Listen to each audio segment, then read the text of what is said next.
Un hôpital digne des plus hauts standards européens, en plein centre du Burkina Faso. Mythe ou tournant historique inattendu? Imaginez, le Burkina Faso, longtemps résumé à la pauvreté et à la crise, devient aujourd'hui le théâtre d'une transformation sans précédent. À Gawa, ville oubliée du grand public, un chantier colossal d'hôpital s'élève, observé par toute l'Afrique de l'Ouest. Ce n'est pas un mirage, plus de la moitié des travaux sont déjà achevés. Ce sont des murs, oui, mais aussi un espoir collectif, porté par le capitaine Ibrahim Traoré. Sous sa houlette, le pays veut prouver qu'il peut bâtir un futur moderne, digne et souverain, sans dépendre de l'extérieur. Cet hôpital dépasse la simple modernité technique. Il incarne une vision audacieuse, où l'Afrique refuse la résignation et s'appuie sur l'énergie de sa jeunesse. Si ce pari échoue, la confiance d'un peuple s'effondre. Mais s'il réussit, il peut sauver des milliers de vies et inspirer tout le continent. Comment cette révolution a-t-elle démarré? Pourquoi Gawa est-elle le cœur de ce renouveau? Retour sur les origines de ce projet ambitieux et sur le choix stratégique de Gawa, une ville jusqu'alors discrète. Le destin du Burkina Faso et de toute une région s'y joue. Des kilomètres avalés pour un simple soin. C'est la réalité brutale des habitants des campagnes au Burkina Faso. Prenons Gawa, ville du sud-ouest, fière de son histoire et de sa culture rebelle. Mais ici, le manque d'accès aux soins reste une douleur muette. Pendant des années, les familles n'ont eu d'autre choix que de parcourir des centaines de kilomètres pour atteindre un hôpital digne de ce nom. Imaginez, pour une fièvre grave, un accouchement à risque ou une blessure, il faut rouler des heures sur des pistes défoncées, sans certitude d'arriver à temps. Trop de vies ont été perdues, non par fatalité, mais à cause de la distance. Personne n'est épargné. Femmes enceintes qui bravent la route, enfants au seuil de la crise, anciens qui renoncent à se soigner. Des drames discrets qui détruisent des familles et épuisent la société. Si rien ne change, c'est toute une génération que l'on sacrifie. Pourtant, investir dans la santé à Gawa, c'est offrir un futur, ici et maintenant. Aujourd'hui, les choses bougent. Un nouvel espoir prend forme, porté par la vision du capitaine Ibrahim Traoré.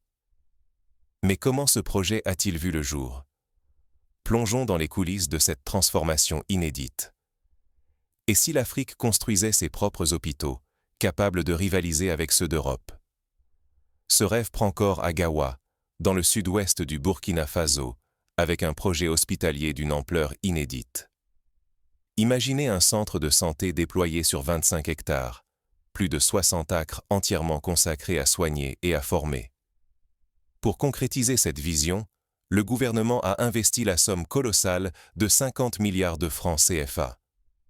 Cet engagement financier inédit témoigne de la volonté farouche des autorités d'offrir à la population des soins dignes des meilleurs standards internationaux. À l'intérieur, tout est prévu pour répondre aux besoins d'une population en pleine croissance. Blocs opératoires ultramodernes, maternité dernier cri, services de pédiatrie, de cardiologie, d'oncologie, laboratoires high-tech. Rien n'est laissé au hasard. Cet hôpital sera aussi un centre de formation pour les futurs soignants, avec des logements prévus pour le personnel, afin de garantir leur disponibilité. Le chantier progresse rapidement. Plus de 54% des travaux sont déjà réalisés. Si le calendrier est respecté, les premiers patients franchiront ces portes avant la fin de l'année 2026. Mais l'enjeu dépasse les frontières du Burkina Faso. Ce complexe est pensé comme un pôle régional, prêt à accueillir des patients venus du Mali, de la Côte d'Ivoire ou du Ghana. C'est une occasion historique de réduire la dépendance extérieure et de bâtir un modèle d'excellence africain. Derrière ces chiffres se cachent des vies. Sans ce projet, la vulnérabilité persistera et des milliers de familles continueront de souffrir du manque d'accès aux soins. L'avenir d'une région entière se joue ici. Mais un défi de taille subsiste. Comment assurer que cette infrastructure devienne vraiment accessible à tous, et pas seulement à une élite? Le combat pour la santé universelle ne fait que commencer. Et si la santé devenait le moteur de la souveraineté et du développement? Observons comment un pays transformé par la santé peut bouleverser son destin. Quand la maladie s'installe, l'économie ralentit, l'école se vide, l'innovation meurt. Les familles, obsédées par la survie, ne peuvent ni bâtir ni rêver. La productivité chute, les enfants manquent des semaines de classe, les ambitions s'effacent. Face à la menace d'une épidémie, les investisseurs reculent, la peur s'installe. L'incertitude sanitaire nourrit l'instabilité politique. Une population vulnérable est plus facile à manipuler. Un seul virus peut paralyser un pays et détruire des années d'efforts. Mais une nation dotée d'un système de santé fort gagne en confiance et en indépendance. Les citoyens se sentent protégés, osent entreprendre, la société tout entière devient plus résiliente. L'hôpital de Gawa n'est pas qu'un bâtiment. C'est la pierre angulaire d'une stratégie ambitieuse voulue par le capitaine Ibrahim Traoré. Il vise à former de nouveaux médecins, garantir l'accès à l'eau potable et renforcer la vaccination.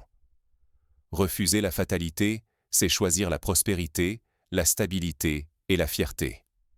C'est ce pari qu'ose aujourd'hui le Burkina Faso.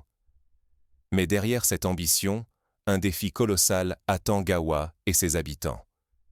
Car pour changer le destin d'un pays, il faut bien plus qu'un hôpital. L'histoire de Gawa n'est qu'un début. Et si vous preniez, vous aussi, l'initiative du changement?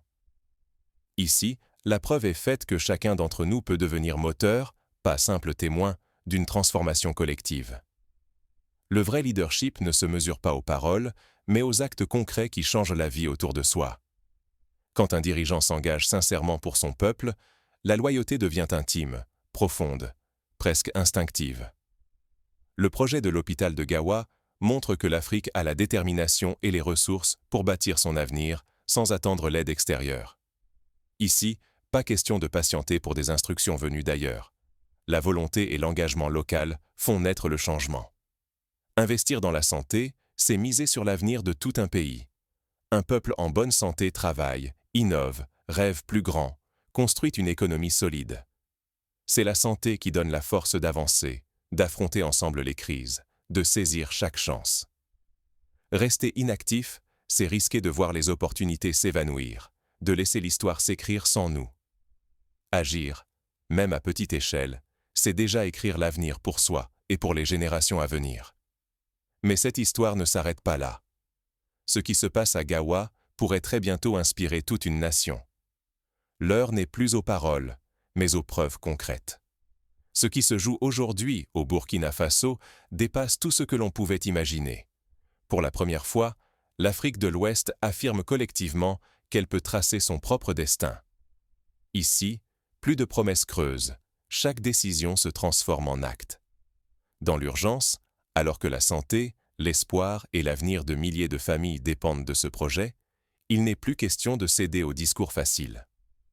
L'hôpital qui naît à Gawa, sous l'impulsion du capitaine Ibrahim Traoré, est la preuve vivante qu'un autre futur est possible, ici et maintenant, bâti par et pour nous-mêmes. L'enjeu dépasse la simple construction d'un bâtiment. Il s'agit de restaurer la confiance, la dignité et d'inscrire ce choix dans la vie quotidienne de nos enfants et de nos proches. À chacun de croire, d'agir, d'exiger des résultats et de bâtir sans relâche. Car chaque avancée réelle est la fondation sur laquelle reposeront les générations futures.